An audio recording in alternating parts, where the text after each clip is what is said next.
दूसरी जो बुनियाद बनती है इन लोगों के की लड़ाई मुसल्लह जद्दोजहद की, वो है खुरूज अलल हाकिम का तनाजुर। खुरूज अलल हाकिम का तनाजुर क्या है? इसमें आपने सबसे पहले तो ये जहन में रखना है कि आपके यहाँ, ये हमने पहले भी एक दो उस पर गुफ्तगू की है, लेकिन अभी दोबारा एक मुख्तसरन हम ये आपको बताना चाहते हैं कि हमारे यहाँ जो मुसलमानों के यहाँ ये जो तस्वुर है, यानी एक खलीफा, एक हुक्मरान, सबसे पहले तो ये है कि हुक्मरान बनेगा कैसे। यानी अब एक रियासत है, ये यहाँ पर 1 लाख 2 लाख 4 लाख 25 करोड़ 20 करोड़ की आबादी है, ठीक है। अब इसके अंदर किसी बंदे ने हाकिम बनना है, तो उस हाकिम बनने का तरीक़ा क्या है, ठीक है। अब उसके अंदर हमारे यहाँ 2 से ज़ायद तरीक़े मौजूद थे। हम उन तरीक़ों पर फ़िलहाल बात नहीं करते, हम जब जमहूरियत और इस हवाले से सारी बात आएगी तो वहाँ पर भी हम तफसील से बात करेंगे। अब उन तरीक़ों में से किसी भी तरीक़े से, ठीक है, चाहे वो अहले अक़्द के तरीक़े से हो, तगल्लुब का तरीक़ा हो, ठीक है, जो भी हो, मौरूसियत का तरीक़ा हो, एक बंदा कुर्सी इक़्तिदार पर बराजमान हो गया है। अब उसके अंदर इस्लामी फ़िक़ही उसमें उस हाकिम के लिए कुछ शराइज़ हैं कि उसके अंदर ये खूबियाँ होनी चाहिए, ठीक है। कुछ बुनियादी खूबियाँ हैं और कुछ फ़ुरूई और ज़ैली खूबियाँ हैं। अब उसके बाद हाकिम बन गया, वो बनने के बाद उसको उससे माज़ूल कब किया जाएगा, यानी तस्वुर तो आपके यहाँ ये है ना, खिलाफत का जो आपका पूरा तस्वुर अभी तक रहा है वो यही कि एक खलीफा बन गया तो उसने मरतदम तक ही रहना है, उसको नहीं, उसने मतलब कुर्सी नहीं छोड़नी, ठीक है। फिर जब हमारे यहाँ ईरान में अहले तशय्युअ ने अपना निज़ाम वलायत फ़क़ीह के नाम पर राइज किया, तो वहाँ पर भी यही हुआ। इमाम ख़ुमैनी भी मरतदम तक वली फ़क़ीह रहे, और अब ख़ामनाई साहब भी पिछले 35-40 साल से जो भी है, बल्कि कम है, मतलब जब से दूसरा वली फ़क़ीह, ठीक है। तो उधर भी खिलाफत वाला आ गया कि बंदा जब तक ज़िंदा है उसने वहाँ रहना है। लेकिन क्या गैर मासूम है ना, यानी जो खुलफा है वो भी, और जो वली फ़क़ीह है यानी किताबी हद तक। तो अब जो गैर मासूम हो उससे गलतियाँ होंगी, तो बड़े जराइम भी कर सकता है, छोटे जराइम भी, बड़ा गुनाह भी कर सकता है, छोटा भी कर सकता है। तो अब उसके अंदर बहस ये होती है कि भाई अगर एक हाकिम, मुसलमानों का हुक्मरान, खलीफा, जो भी आप नाम दें, उसको खिलाफत की कुर्सी से, इक़्तिदार की कुर्सी से कब उसको माज़ूल किया जाएगा। इसके लिए हमारे यहाँ 2 बुनियादें मिलती है। एक बुनियाद को हम कहते हैं कुफ्र बवाह, यानी वो हाकिम किसी ऐसे अमल का इर्तिकाब करे जिसकी कोई तावील और तौजीह मुमकिन नहीं है, वो बिल्कुल खुला कुफ्र है, ठीक है। मिसाल के तौर पर वो ख़त्म नबूवत का ही इनकार कर दे, मरने के बाद की ज़िंदगी का इनकार कर दे, खुदा का ही इनकार कर दे, ठीक है, या फ़राइज़ दीनी का इनकार कर दे, ठीक है। एक उसके करने में कोताही वो अलग चीज़ है, एक वो बिल्कुल कुफ्र बवाह का इज़हार करे, ज़रूरियात दीन में से किसी ज़रूरत का इनकार कर दे, तो वो हो गया कुफ्र बवाह। तो उस सूरत में कहा जाता है भाई अब ये हाकिम रहने का हकदार नहीं है, इसको हटाना चाहिए। एक तो ये है। दूसरी बुनियाद है जिसको हम जुल्म और फिस्क कहते हैं, यानी फासिक यानी किसी ऐसे गुनाह का इर्तिकाब करता है जो गुनाह कबीरा है, या वो जुल्म का इर्तिकाब करता है, तो उस सूरत में भी उसको हाकिम रहने का हक़ नहीं है। इस पे सबका इत्तेफाक है, ठीक है। जो पहली सूरत है उस पे तो ये है कि आपने फिर उसको हटाना ही है भाई, यानी अब वो हुक्मरान नहीं रह सकता, काफिर खुला हो गया। जो दूसरी सूरत उसके अंदर इस बात पे तो था कि वो जो हाकिम बनने की बुनियादी शराइत में से वो शरत उसके अंदर से निकल गई, लिहाजा वो हक़ हुक्मरानी उसके पास नहीं है, ठीक है। अब उसको हटाने के क्या तरीक़ा हो सकता है? एक तो ये कि वो ख़ुद इस्तीफ़ा दे दे, वो कि भाई ठीक है मैं अब इस्लाम से मेरा दिल मुतमईन नहीं, मैं जा रहा हूँ, तुम लोग अपना कोई खलीफा, वो तो बिल्कुल फबीहा हो गया। दूसरी सूरत क्या हो सकती है? दूसरी सूरत है वो जिसको हम ये कहते हैं कि मुसल्ला जद्दोजहद के ज़रिए उसको हटाना, इसको हम खुरूज अलल हाकिम कहते हैं, कि हाकिम को हटाने के लिए मुसल्ला जद्दोजहद करना, ताकत का इस्तेमाल करना, ठीक है। अब इसके ऊपर मसला ये है, इसके बुनियादी तौर पर ठीक होने में मसला नहीं था, इसीलिए इमाम हुसैन, अब्दुल्ला बिन ज़ुबैर, ये पूरी तहरीकात जो मुसलमानों की इब्तदाई अवाइल में जो तहरीकें चली, उस पहले सुन्नत का मौक़ा वाज़ी है कि भाई ये होना चाहिए था। बाद में हुआ ये कि जब मुसल्लह तहरीकों में से किसी तहरीक को कामयाबी नहीं मिली, बल्कि माशरे में मज़ीद फ़साद, मज़ीद ख़राबी, मज़ीद अनारकी ने जन्म लिया, तो फिर फ़ुक़हा ने यह फ़ैसला किया कि भाई उसूली तौर पर तो उसको नहीं होना चाहिए, लेकिन चूँकि उसको हटाने का हमारे पास कोई ज़रिया नहीं है, या हमारे पास कोई ताकत ऐसी नहीं है, और उस ताकत को हम अगर आवाम को अपने साथ मिलाकर हम उठ भी खड़े होते तब भी हमें कामयाबी नहीं मिलती, तो उनका यह था कि इसको गवारा किया जाएगा, ठीक है, ता आके ये मर जाए या इसको कोई ऐसा इसके ऊपर कोई मुसीबत इस पे लाहिक हो जाए कि कुर्सी छोड़ दे, अदरवाइज़ उसको कबूल किया जाएगा। ठीक है। अब इस पे अहले सुन्नत के यहाँ ये मशहूर है कि उनके यहाँ इजमा हो चुका है कि हाकिम के ख़िलाफ़ खुरूज जो है वो हराम है। अब इस पे मसला ये आता है कि जैसे इमाम अबू हनीफा रहमतुल्लाह अलैह से दो राय मंसूब है। ठीक है। उनका अपना अमली जो था उसमें भी उन्होंने हज़रत ज़ैद बिन अली वगैरह, नफ्स ज़किया वगैरह की हिमायत की, उनको माली मदद वगैरह के साथ। दूसरा फिर इमाम हुसैन सबसे बड़ा जो इसके ऊपर अहले सुन्नत तनाजुर में, शिया तनाजुर बिल्कुल इसमें दूसरा हो जाएगा। ठीक है। अहले सुन्नत तनाजुर में उनका ये है कि भाई सहाबी रसूल नवासे रसूल है, और सहाबी जो है उन्होंने अगर एक हाकिम के ख़िलाफ़ अक़दाम किया है, यानी उसकी जो जमहूर की ताबीर है वो कहते हैं खुरूज था हज़रत हुसैन का यजीद को इक़्तिदार से हटाने को, कहते हैं बिल्कुल ठीक है। अब इसमें अहले सुन्नत के लिए थोड़ा सा ना यहाँ पर मसला भी हुआ, यानी जब ये तसव्वुर आ गया कि भाई खुरूज तो हराम है, दूसरी तरफ हम देखें इमाम हुसैन ने खुरूज किया। अब उसके लिए अहले सुन्नत के यहाँ कुछ लोगों ने ये बताने के लिए कि भाई चूँकि खुरूज की हुर्मत पे हमारे इजमा है, तो अगर हम इमाम हुसैन को क्या करें, तो उसमें से कुछ ने तो उसको कह दिया कि जैसे इब्न तैमिया की तरफ गालिबन मंसूब है कि ये इज्तिहादी गलती है भाई इमाम हुसैन की, ठीक हो गया। दूसरा मौक़िफ़ ये कि नहीं, उन्होंने यजीद के कुफ्र साबित करना शुरू कर दिया, क्योंकि यजीद काफिर हो गया था और काफिर के ख़िलाफ़ जो कुफ्र बवाह का मुर्तकिब हुक्मरान उसके खिलाफ तो खुरूज वाजिब हो जाता है। ये सिर्फ फ़िस्क़ की बुनियाद पर था जो हम अहले सुन्नत में इजमा था कि इसके खिलाफ खुरूज नहीं हो सकता। इसकी जो बहुत बेहतर तोज़ीह की है वो अल्लामा ग़ुलाम रसूल सईदी साहब ने सही मुस्लिम की शरह में इसकी बहुत अच्छी तोज़ीह की है। डॉक्टर मुश्ताक साहब की जो किताब जिहाद मुज़ाहिमत और बगावत, इसमें भी इस पर अच्छी वो है बहस मौजूद है। तो इस्माइल अपना अल्लामा ग़ुलाम रसूल सईदी साहब का ये मौक़िफ़ है कि नहीं, अहले सुन्नत के यहाँ इमाम अबू हनीफा के दौर तक ये था कि भाई फ़िस्क़ की बुनियाद पर भी हाकिम के ख़िलाफ़ खुरूज किया जा सकता है, किया जाना चाहिए। ठीक है। इसी बुनियाद पर इमाम हुसैन का इक़दाम भी सही था, और यजीद काफिर नहीं था, वो फासिक था, जालिम था, फाजिर था, जो भी आप उसकी खराबियाँ बताएं, लेकिन काफिर नहीं था। इमाम हुसैन ने जो खुरूज किया वो फ़िस्क़ की बुनियाद पर किए, यजीद के फ़िस्क़ की बुनियाद पर। जो इजमा की बात होगी तो बाद में हुआ, यानी इमाम हुसैन का वाक़या गुजर चुका, इमाम आज़म अबू हनीफा का दौर भी गुजर चुका, उसके बाद फिर तो वो कहते हैं अब मुताख़िरीन हनफिया का मौक़िफ़ वही है जो हम्बलियों का है, जो शाफ़ियों का, जो मालिकियों का है कि खुरूज हराम है। क्या मतलब?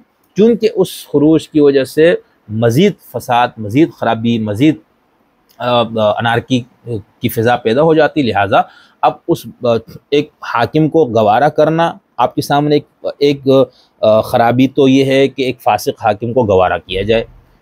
दूसरा ये है कि उसके ख़िलाफ़ जब हम निकलेंगे तो चूँकि उसके पास पूरा इक़्तिदार है, रियासत है, फ़ौज है, पुलिस है, फोर्सेस है, डंडा है, तो अब हम जब निकलेंगे तो फिर कामयाबी का कितना इम्कान है? वो ना सिर्फ उस पूरी तहरीक को कुचल देगा, बल्कि उस तहरीक के जितने हामी उन सबको भी कुचल देगा, तो फिर कोई आवाज़ भी नहीं उठेगी। ठीक है। तो इस वजह से उन्होंने ये कहा कि खुरूज हराम है।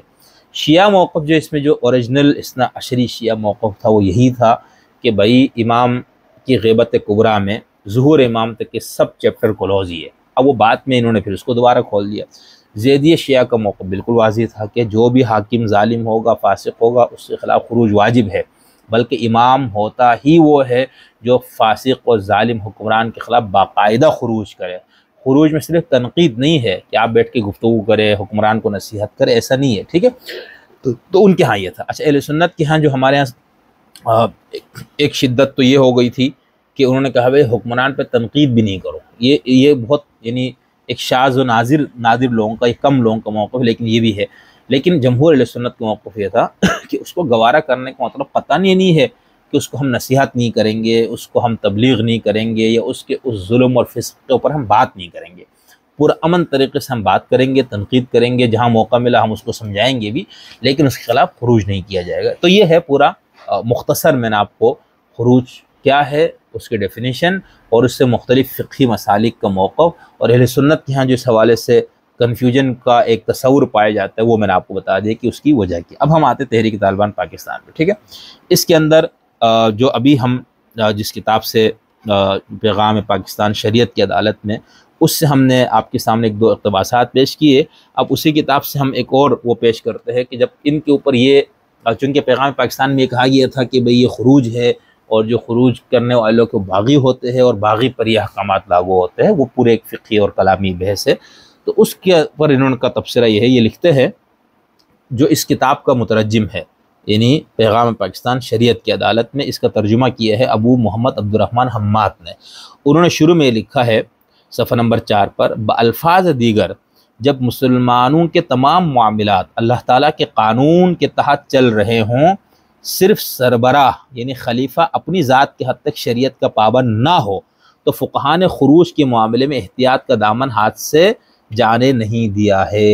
यानी वो कहते हैं कि हमारा जो अहले सुन्नत का मौक़िफ़ है वो क्या है, जो फ़ुक़हा का, कि तमाम मामलात अल्लाह के कानून के मुताबिक मुल्क में चल रहे हैं, ठीक है, हुकूमत यानी शरीयत का निज़ाम कायम है, लेकिन सिर्फ सरबराह जो है वो अपनी ज़ात की हद तक जो है वो शरीयत की पाबंदी नहीं कर रहा है, गुनाह का इर्तिकाब कर रहा है। तो कहते हैं उसमें फ़ुक़हा ने कहा कि भाई खुरूज में हमें एहतियात से काम लेने की ज़रूरत है। लेकिन जब इज्तिमाई निज़ाम ज़िंदगी में अल्लाह ताला के हाकिमियत को तस्लीम करने से क़ौलन या अमलन इनकार हो, तो ऐसे हालात में एलाए कलिमतुल्लाह की खातिर उठना फ़र्ज़ हो जाता है और किसी भी तरह कुफरी निज़ाम के मुदाफ़िईन के साथ खड़ा रहना जायज़ नहीं रहता।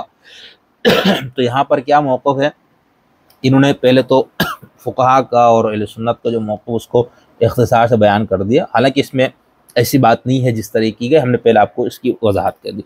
फिर वो कहते हैं कि जो पाकिस्तान का जो तनाज़ुर है वो तो बिल्कुल इससे अलग है, यानी यहाँ पर ना मामला कुरान और हदीस के मुताबिक है, ना यहाँ पर शरीयत के निज़ाम नाफिज़ है, ना ही यहाँ का हुक्मरान जो है वो उस निज़ाम को नाफिज़ करने के लिए कोई उसके दिल में कोई तड़प है, लिहाजा यहाँ का तनाज़ुर बिल्कुल अलग है। यही मौक़िफ़ अल-कायदा, दाइश, टीटी, बाकी मुसल्लह तहरीकात का भी, ठीक है।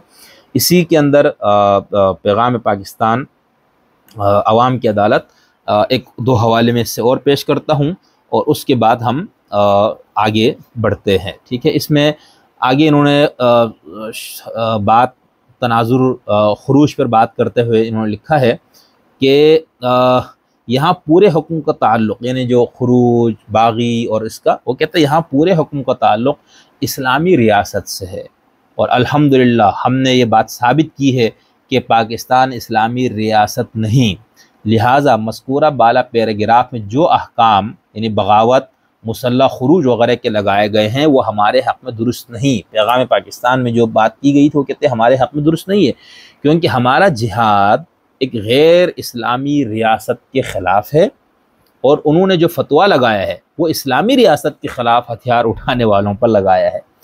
अगरचे हमने पहले भी जिक्र किया था कि फ़कत शरीयत के अमली निफाज़ में सुस्ती करने की वजह से असलाफ़ उम्मत, जिनके सरखेल सिराजुल उम्मा इमाम आज़म अबू हनीफ़ा रहमतुल्लाह अलैह ने खुरूज और मुसल्लह जिहाद को जायज़ कहा है। इसमें मैं आपको इस खुरूज पर बात करते हुए वजाहत कर चुका हूँ, अबू हनीफ़ा रहमतुल्लाह अलैह का मौक़िफ़, ठीक है।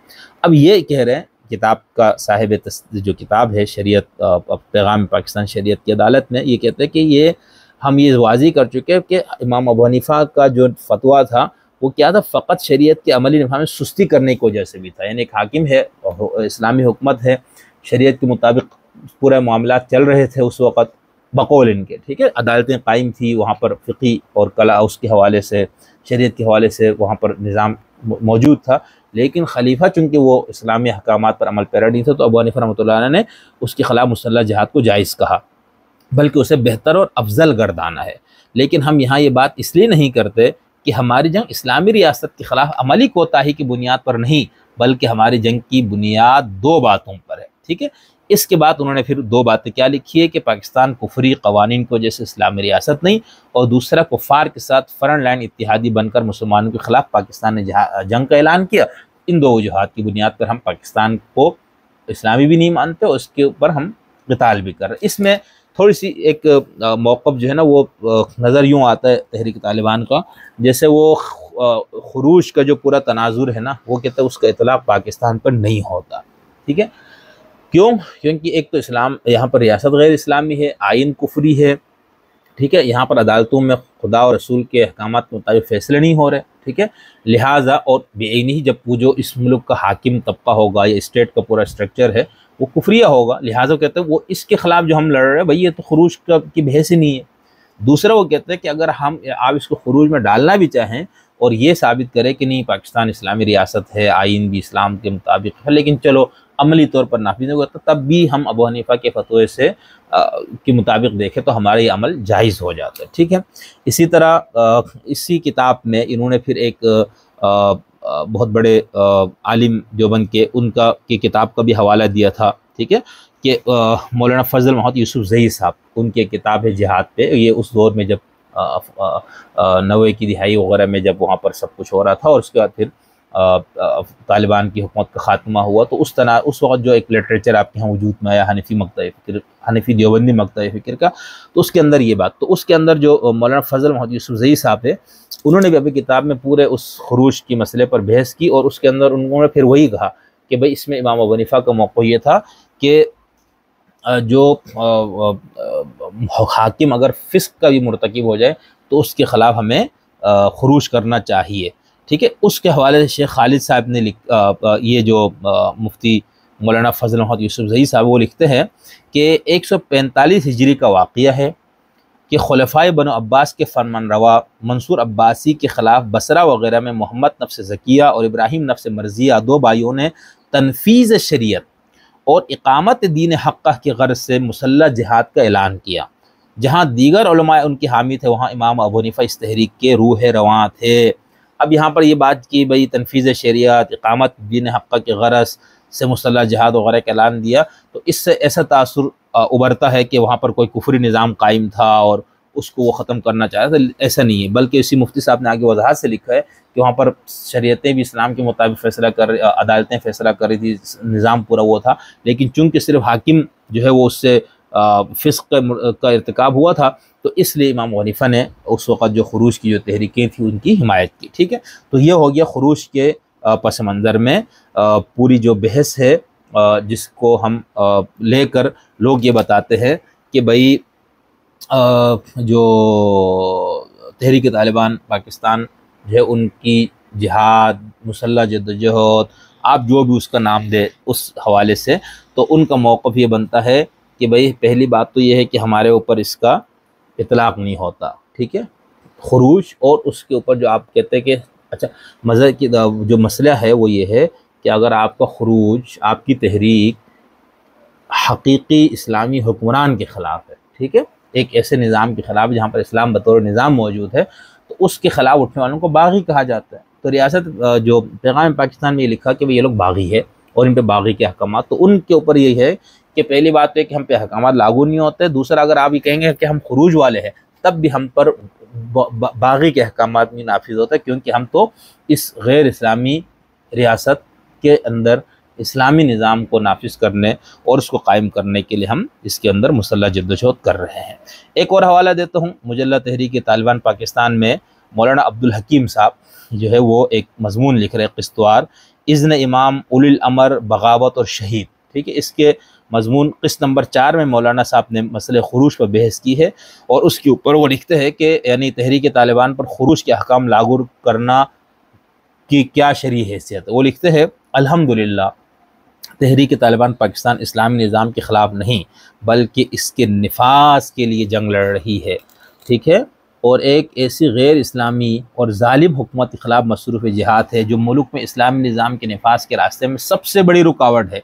इससे वाज़िह तौर पर यह पता चलता है कि तहरीक तालिबान पाकिस्तान के मुखलिस मुजाहिदीन को बागी कहना गलत है, बल्कि इस्लामी निज़ाम के बागी पाकिस्तान की बेदीन हुकूमत, फ़ौज और उसके इदारे हैं जो ना सिर्फ ख़ुद इस्लामी निज़ाम नाफिज नहीं करते बल्कि इसका मुतालबा करने वालों पर जुल्म करते हैं, उन्हें क़ैद व बंद की सऊबतों में डालते और उन्हें शहीद करते हैं। ठीक है, अब ये जो हवाला है ये बिल्कुल अभी का है, यानी पैगाम पाकिस्तान की इशाअत, और उस इशाअत के बाद जो इसका एक जवाब, तो मैंने आपसे जैसे कहा कि पूरी किताब की शक्ल में जवाब दिया गया। ठीक है, पैगाम पाकिस्तान शरीयत की अदालत में। ठीक है, खालिद हक्कानी साहिब की तसनीफ़ है। और दूसरा मैंने आपसे कहा था कि जो इनका मुजल्ला तहरीक तालिबान के नाम से जो रिसाला निकल रहे हैं, उस रिसाले में कई लोग इस पर क़िस्तवार मजमून लिख रहे हैं पैगाम पाकिस्तान को रद्द करने में, और उसमें वो बार बार वजाहत करते हैं कि भाई हमारा क्या हुआ है। अब ये जो मैंने आपको हवाले पेश किया है, ये जो है मौलाना अब्दुल हकीम साहब लिखने वाले मौजू है, मजमून का नाम और उन्वान है इज़्न इमाम उलिल अमर बगावत और शहीद। क़िस्त नंबर 4 है, मुजल्ला तहरीक तालिबान सितंबर 2023 का मुजल्ला है, और सफ़ा नंबर 10 के ऊपर ये पूरी बहस मौजूद है। यहाँ तक हमने दो बुनियादों पर बात की, जिहाद और खुरूज की बुनियाद पर तहरीक तालिबान की मुसल्लह जद्दोजहद, और उसको जो जिहाद का नाम देते हैं वो क्यों देते हैं, और इसमें हमने ये बताया कि रियासत पाकिस्तान की शरई और क़ानूनी हैसियत इन लोगों की नज़र में क्या है।